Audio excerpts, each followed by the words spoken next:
If you've never had to have the awkward size doesn't matter conversation, well, bully for you.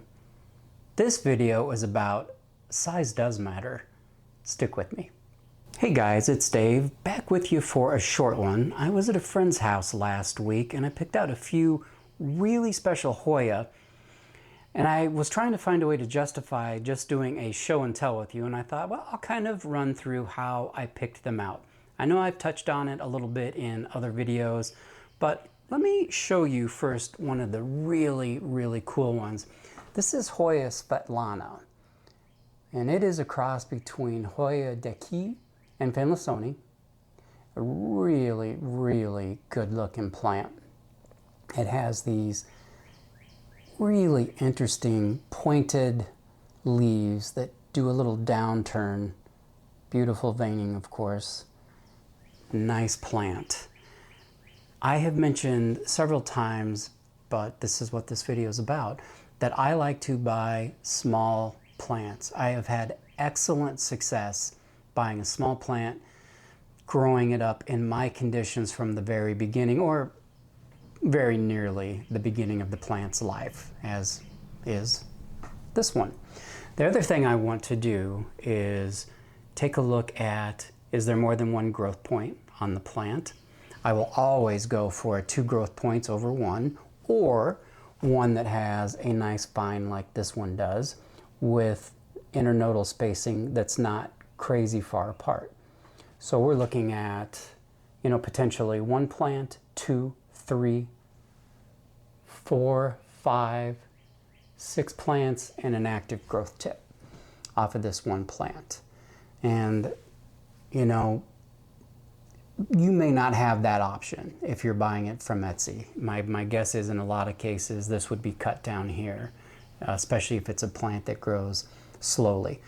I don't know that this one does. I know the Deki can be a tricky plant to grow. I understand that this one is not nearly as difficult.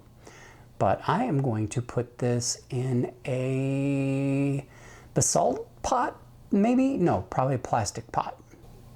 And that looks really good. I chose a 3-inch pot for this, my normal Cocoa Choir Cocoa Chip number 3 perlite for the substrate.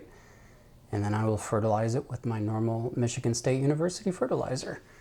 And I'm quite excited about this particular plant. It's just such a really beautiful plant. I love the shape of these leaves. It really caught my eye. I've wanted one for quite some time, and I won't tell you the price of these plants because it was pure friend price, and you just won't be able to buy them for that price, so it's irrelevant what I paid for these. I'm sorry. Sorry, not sorry. Good to have friends, right? Anyway, there are exceptions to the rule of buying small plants, and I will certainly get to that, but I want to show you a couple other small ones real quick. Next here we have the IML 1198 Bat Cave, another really cool plant. And IML stands for Iris Marie Little, famous botanist. And this one has a really long vine on it with several, nodes. So I will wrap this on some form of a trellis, or perhaps just a long bamboo stake right now. Let me just try to make sure I kill the growth tip. It's not well rooted in here. I mean, it's plenty well rooted, but I would not move it at this time. It'll stay right here. It'll go into the grow tent along with Svetlana, and we'll wait for this to get large. And I'm quite confident, as I've mentioned, when I buy a Hoya, I expect it to grow. It doesn't always go that way, but I'm going into it with the expectation that I will be able to grow it out, chop and prop it, set some aside for sale, grow myself a nice plant. There are certain plants that I buy, one's coming up that I bought purely for myself. I have some seeds growing that will be for you next year. This plant is solely for me. I bought a really nice example of it, but we'll get to that in a moment.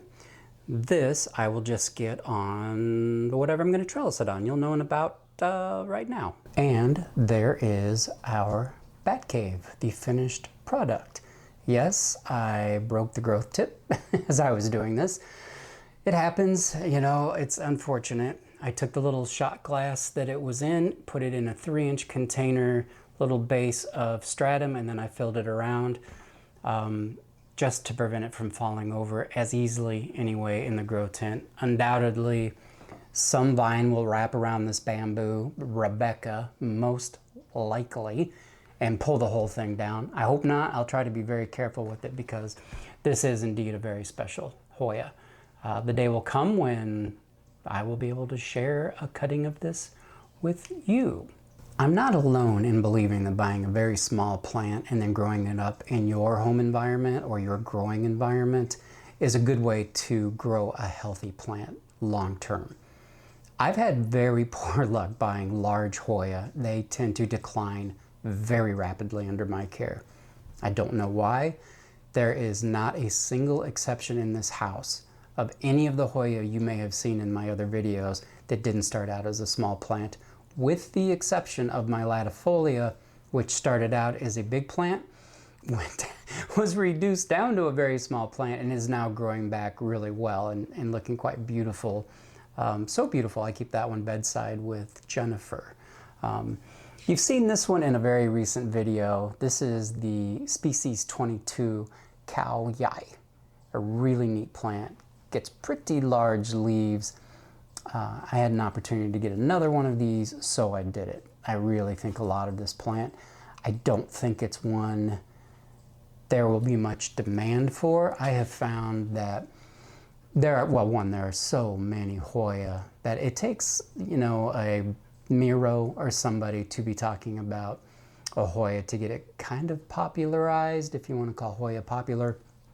But anything that's kind of species or IML or GPS, if it doesn't have a cool name like Bat Cave, they don't really catch on no matter how great the plant is. And the plant, of course, does not care what it's called. It will grow and it will be a terrific plant without a fancy name. But for now, it's just species 22 Cow Yai. And again, an opportunity to buy one with obviously 2 growth points. So we have this one with a node here. And then we have this long vine with 1, 2, 3, 4, 5, 6, 7 nodes on it. So, you know, that's a lot of plant. And again, don't know what you would pay for this if you're looking for it. But now I'm growing 2 with a lot of nodes. And so I'm going to make myself a nice plant. And then I'm going to propagate and make these available to friends, family, internet friends. And there is our trellised plant. Doesn't look like, you know, a heck of a lot right now, but they never do when you buy them small. It's all about the long view on a plant.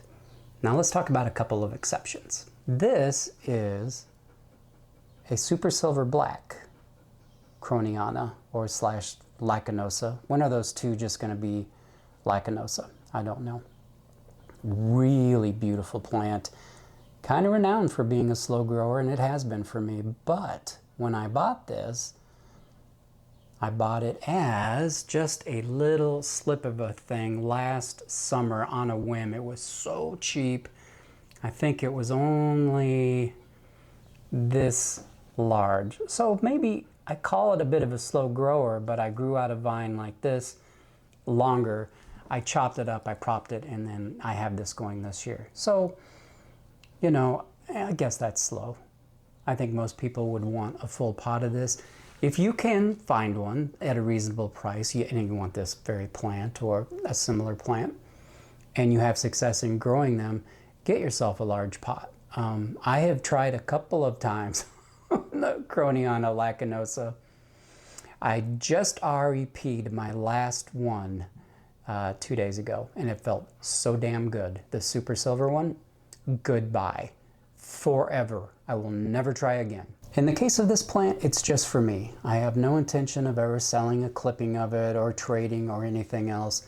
I really enjoy the process of growing plants. I love it so very much. So I don't care how slowly this grows. I'm enjoying every little step of the way with it.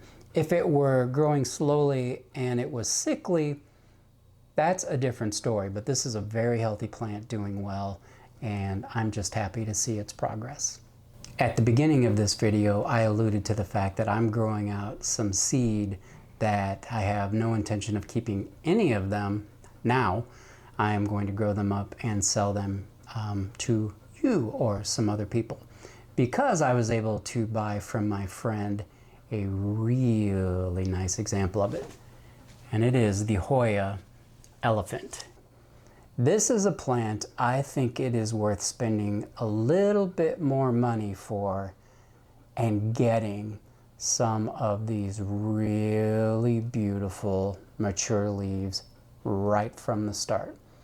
I have absolute confidence that this plant is going to grow well in my tent right from the start. I don't know what makes it different to buy a huge mature plant like this versus a big basket of Lacanosa or Latifolia. It just seems to be the case. So I know who I'm buying this from. I've purchased many from her, and I've had great success bringing them into my growing conditions. They never seem to skip a beat, as I often say. So very, very excited about this. If you want to know more about the Hoya elephant, Miro from Basic Plants just put up a video on this versus the prick tie. You will almost always see these sold as Hoya elephant parentheses prick tie. They are not the same plant. They don't look like the same plant. They are not the same plant. No one can verify that these ever came out of the same seed pod even. So let's stop with that right now. Who am I talking to? I don't know. I'm talking to the spirit of the universe out there. Stop misnaming this plant. This is so gorgeous. I am so freaking excited about this. It's another one, you know, I bought it from a friend. I got it at friend price. So they're expensive. They're expensive. You can get them at unsolicited plant talks, but I mean, it won't be cheap. Instead of buying, this is for me, 3 baskets, 4 baskets, 5 baskets of whatever Home Depot is selling, I'll take one of these. One single plant that I grow well into a real statement piece. I will do that every single time. Many of you have seen at least quite a few of my Hoya, and some of you have seen a lot of my Hoya. You see how I grow them? I pick a Hoya for a reason. It's because I'm passionate about it and I put a lot of attention into it. It's not for me just an afterthought. There's a big basket for 20 bucks and then I'm gonna hang it and not pay much attention to it. This is going to be a project for me. And when I'm excited about something, I'm more likely to do a good job growing it. Give me just 1 second, I'm gonna pot this up. I had just the perfect pot for it too. A little bit deeper than usual. I left it intact, didn't disturb the root ball at all. Put it in my big chunky mix. All those products are of course linked in my description if you're interested in what I grow my Hoya in. So maybe a somewhat lower information video than I often put out, but as much to say, don't be afraid to buy that starter plant. They grow, and they'll grow well if you give them conditions that are favorable to your plant. And of course, cost. If you want to buy a larger, and I'm talking about more uncommon Hoya now, not the big box store ones that they've got in mass production and tissue culture. I'm talking about something like this that ain't never gonna be in mass production, this Svetlana. No, of course not. This is just for people like us. This is for real plant dorks only. On a really nice trellis like Svetlana, for instance, you're gonna be looking at $150, $175, depending on how many nodes and leaves it has, you know, maturity of the plant. A plant like this, mature, whew, forget about it. You're gonna be cutting back on some essentials if you're in my income bracket. Anyway, I wanna see you back here again real soon for the next one, okay? Bye-bye.